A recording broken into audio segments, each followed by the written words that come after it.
ఇది జయమ్మ సినిమా ఎట్టా ఉంది? సినిమా బాగానే ఉంది, మన బంగారమే బాగలే. ఏం మాట్లాడుతున్నావు? నీ కూతురు కూడా సినిమాకి వచ్చింది కృష్ణ. ఏ రాకూడదా? పక్కనే ఒక కుర్రోడు ఉన్నాడు, లవర్ అనుకుంటా. సీకెట్లో చేతులు వేసుకుంటా, సెవులు కొరుకుంటా. ఎబ్బట్టిగా ఉంటదా?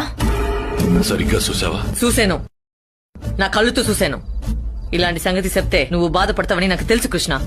అసలే ఆడపిల్ల విషయం ఆలికి తెలిస్తే బాగోదు. గుట్టుగా సర్దేయాలా?